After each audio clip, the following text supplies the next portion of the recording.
yang akan menyebabkan banyak penyakit gitu kan. Dan ini nanti akan menjadi sesuatu yang membuat rumah tangga di saat dia menikah nanti sudah tidak punya makna yang besar, karena bagi dia biologis itu seperti orang yang sudah biasa. Kalau kita di Indonesia mungkin makan tempe, tempe itu sudah tiap hari kita bisa makan. Tadi tempe itu lezat sekali, tapi karena tiap hari ada, tiap hari Anda makan, misalnya Anda juga jadi jenuh kan? Atau anggap nanti Anda anggap biasa aja, udah bukan lagi seenak kalau kita jarang dapat tempe, kemudian kita dapat sebulan sekali misalnya, seminggu sekali. Nah itu beda kan? Digoreng dengan garingnya kan enak, sedap gitu. Tapi kalau setiap hari mungkin akan berbeda, walaupun tetap dia bernutrisi ya. Ya seperti itu yang terjadi di negara-negara non-muslim. Interaksi biologis yang bebas ini, karena dandanan-dandanan yang ada di luar sana ya, akhirnya membuat pada saat mereka berumah tangga, biologis itu biasa saja. Apalagi kalau dia pernah rasakan dari salah satu pasangan haramnya dulu ada kenikmatan khusus misalnya. Sekarang pasangannya tidak begitu, ribut rumah tangga mereka. Banyak sekali rumah tangga mereka yang kacau balau. Ya, jarang yang bisa bertahan sampai akhir tidak bercerai. Dalam Islam terlalu banyak bahkan, ya, sangat banyak atau mayoritasnya mereka justru bertahan, ya.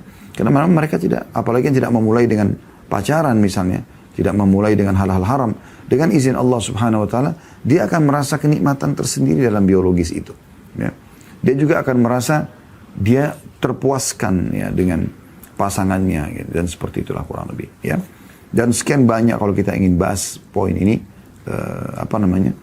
dari efek-efek negatif ya kalau terjadi dandan-dandanan di luar sana, dan juga efek-efek positif justru kalau kita meninggalkannya. Ya, di sini Syekh Abdullah mengangkat perkataan Ibnu Qayyim rahimahullah, dan Ibnu Qayyim bicara secara global ya, secara global tentang bagaimana Islam mengatur ya agar tatanan masyarakat itu menjadi baik. Jadi kita bukan sedang bicara negara kita atau negara manapun, tidak.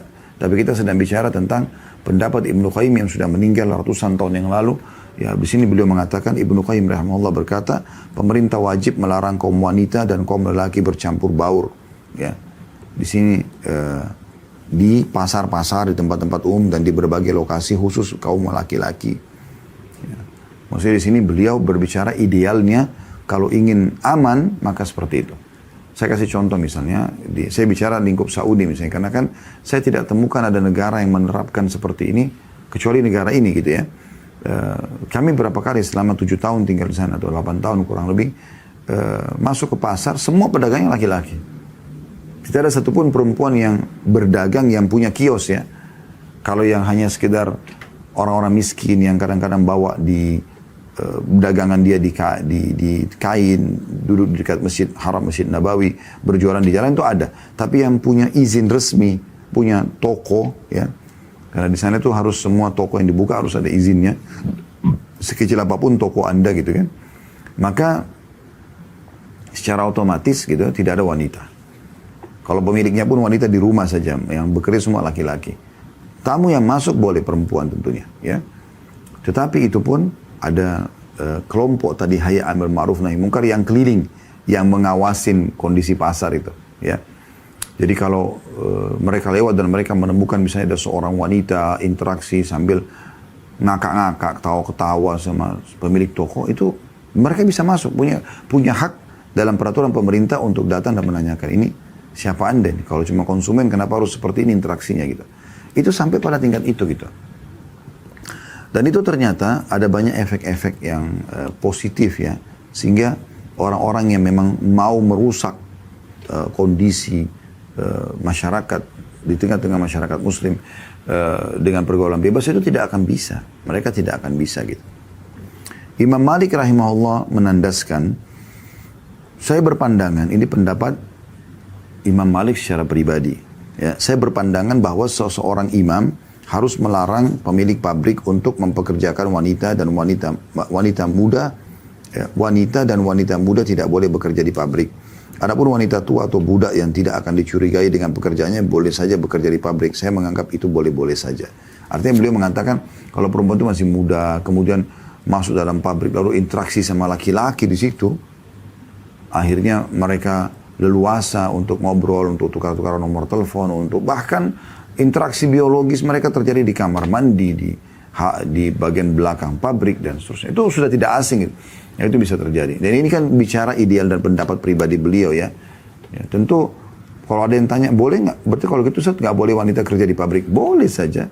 Tapi Anda sebagai pemilik pabrik, bagaimana caranya Anda mengatur supaya kalau memang tenaga wanita dipakai, tenaga wanita aja semuanya. Itu jauh lebih baik gitu kan. Atau tenaga laki-laki semuanya. Saya pribadi, saya juga bicara pribadi ya.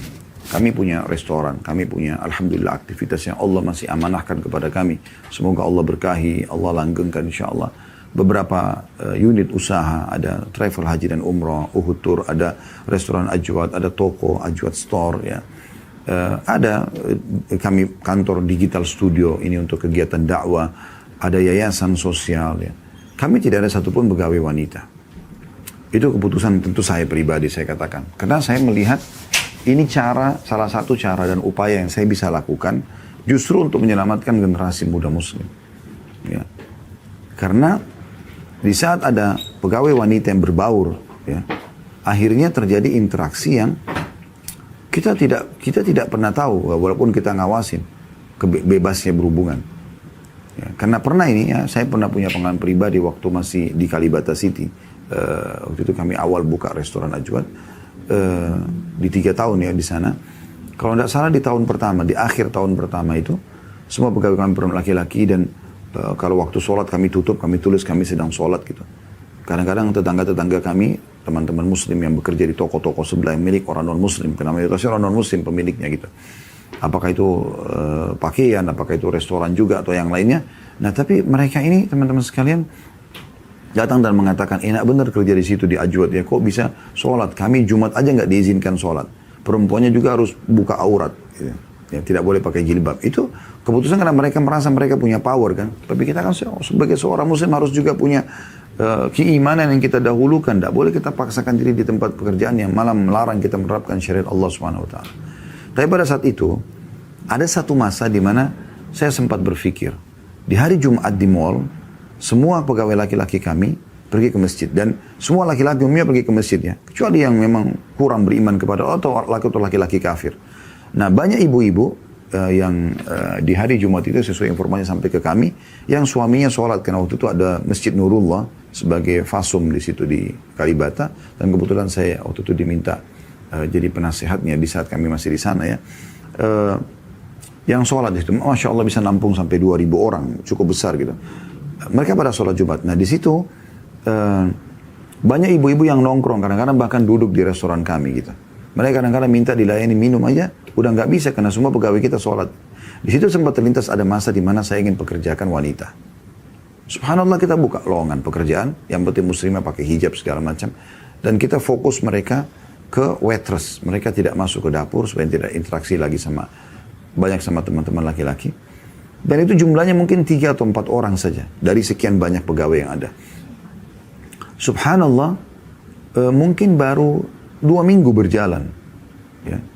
Mulai terlihat gelagat-gelagat yang ketawa-ketawa sama pegawai yang lain. Tepak-tepukan. Ya. Bahkan yang lebih parah sempat ada satu ibu atau bapak yang datang. Waktu itu saya lagi tidak ada. Datang kemudian disampaikan keluh kesah itu kepada salah satu dari staf kami di situ, kalau ibu ini anaknya bekerja jadi waitress tempat kami dan kami tidak tahu ya, kalau ini adalah ibunya. Dia mengatakan anak saya apa yang ada yang lihat, kata kami nggak tahu gitu ya. Kemudian dia mengatakan anak saya semalam tidak pulang ke rumah, saya telepon handphonenya mati gitu. Akhirnya ditelusuri oleh orang tuanya sama teman-teman di Ajwad di restoran dan ditemukan ternyata dia ya pacaran dengan salah satu waitress yang lain ya. Kemudian mereka janjian ya keluar entah nginap di mana. Subhanallah, mulai detik itu saya berhentikan. Udah saya sendiri tidak mau terjumus dalam dosa sebagai pemilik dan juga saya menyelamatkan saudara saya muslim yang lain. Ini contoh pengalaman saja. Ini bukan aib teman-teman sekalian, tapi ini sebuah pengalaman yang kita lihat ternyata di lapangan memang ada efek daripada interaksi ini gitu ya.